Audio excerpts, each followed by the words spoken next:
Hello guys! What's up? So it's me, Alex dyan. I-date ko yung sarili ko ngayon and ito, binook ko tong unit na to. So I will just link it down below sa description box.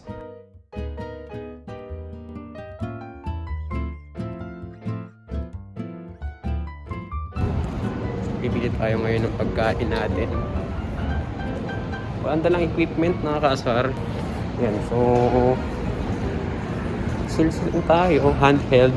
Tapos edit na lang natin pati yung audio pagka nasa editing na. So ngayon ay pupunta na sa Alphamart para bumili ng pagkain. And alam nyo ba, nakalimutan ko yung salamin ko. Nakakatuwa, diba? Sa parang bulag ngayon.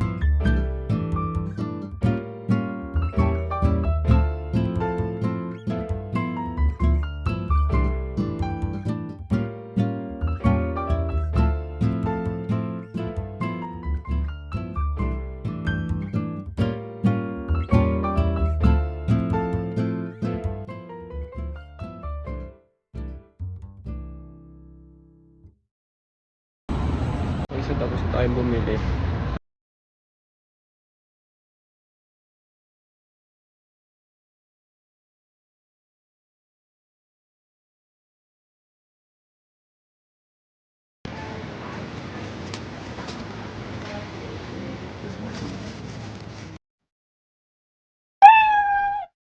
Okay, so kakagaling lang natin sa labas.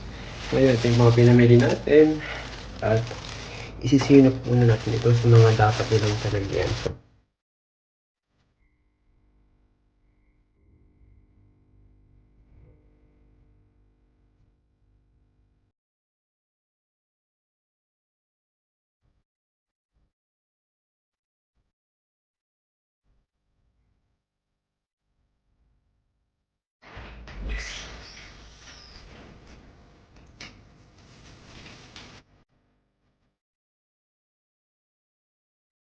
Bakit itsura ko?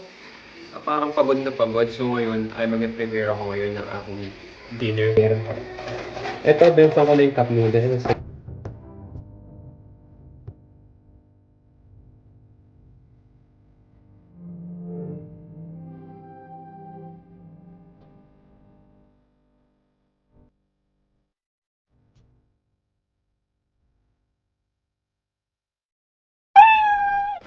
O, diba? May nakalimutan na naman ako.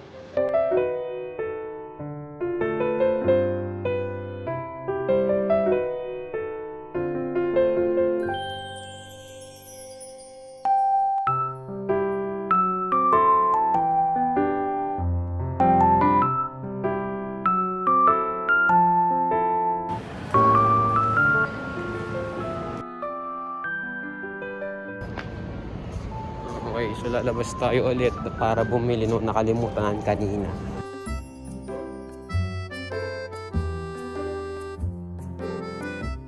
Tomorrow. Hello guys, good morning. So, eto. Gising ko lang at actually medyo namahaya ako ng bagya kasi yung ibang lahi sa kabilang unit. Grabe, ang iingay nila. Ano oras na ang gabi? Parang 12 midnight na, nagisigawan pa sila. Diyos ko. Anyway, nakapagpahinga naman tayo na maayos. Yun ang mahalaga. And look.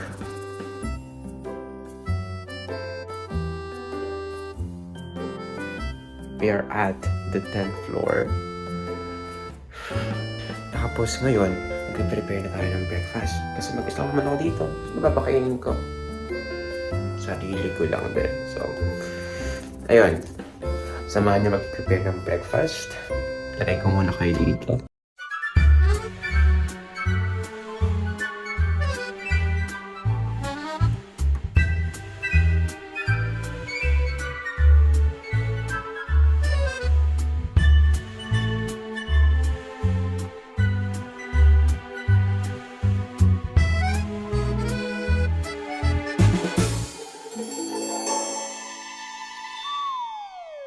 So, nakapagluto na ako ng breakfast. Ito na lang, nag-toast na lang ako ng bread. Tapos tingnan nyo guys. Ay! Magsingit tayo ng ilaw. Huwag na yung sa taas. Tingnan nyo. Fudge! Look! Yes! Mahilig po ako sa anime. And wala nang papabago doon. Kasi tingnan ninyo, diba? Yung mukha ko ba tumataba? Or ako lang talaga. I don't know if is it just me or what. Pero tingnan nyo, I still have a slim body. Yan hindi ko papakita eh. Tingnan nyo, look at this. Nagtutus ako. Sunog na siguro itong pabayad ko na makakadaldal ko sa inyo. Ayun, buti naman hindi sunog. Libre tayo dito. And then, holding bread. Ay magpakuha. Hard to get. Kwentuhan tayo ulit. So, nakakatuwa kasi alam mo kahapon, medyo I'm feeling refreshed kasi napakabihira akong madik yung sarili ko. Until the past months, puro ako problema, puro ako stress. So, I am happy na na-date ko yung sarili ko and nag-gain ko kahit pa paano yung bagay na talagang deserve ko. Na-deserve ng sarili ko. So, ayun. So, gawin nyo rin yun kasi alam kong kailangan yun. You need to treat yourself kahit paminsan-minsan kasi you deserve it. Kasi pinag-ipunan mo yun. Yun yung reward mo sa sarili mo. Ay, pag itong mga tanda na, no, ang dami realization sa buhay. Akala ko dati, pagka tumanda ka, you're just gonna enjoy yourself. You can buy everything you want. Pero hindi. Marirealize mo na lahat ng bagay mayroong consequence. Lahat ng bagay pinaghihirapan. Hindi mo makakuha ng isang hilaan lang lahat. So, you need to get it nang naghihirap ka. I mean, nang pinaghihirapan mo. Kung baka sunog na yung mamaya ulit ang story time. So, i-flip na natin dito. Baka mamaya sunog po. Pag sunog to, kasalanan ninyo ha. Okay, hindi sunog. Balik tayo ulit dito. So, ayun. yun yung naging realizations ko habang tumatanda ako. Kasi dati talaga, nung bago ako graduate ng college, sabi ko, kapag ka nakahanap ako ng trabaho, kaya ko nang bilhin lahat ng gusto kong bilhin. And makakaipon ako ng mas mabilis. But no. Yan yung ideal mo sa buhay. Pero yung realidad, hindi yun. Though yes, nakakuha ang trabaho. Nabili mo yung iba mong gusto. Pero hindi mo bibili ng minsanan. Lahat ng bagay ay kailangan paghirapan. Tapos, paghahanap ng trabaho ng isang shot lang din, kailangan mo siyang paghirapan din. Hopefully, someday, diba? Alay natin. Pero I'm still working on my life naman. So, I'm doing everything that I can para mabago yung routine ko sa buhay and makamit ko yung mga goals ko sa life. And ganun din yung gawin ninyo. Huwag lang kayo mag-stick sa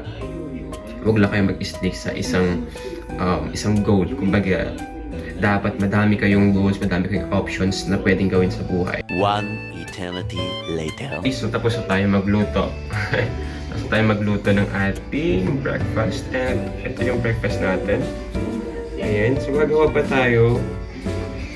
pa ako ng hot chocolate.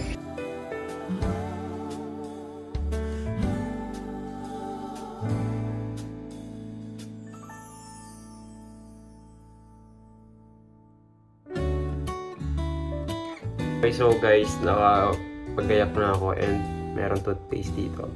Oh, ayun. So, actually, katapos ko lang mag-live sa TikTok ngayon. So, ayun. Nakagayak na ako. So, may toothpaste dito. May kailangan ko maalis to bago ako umalis.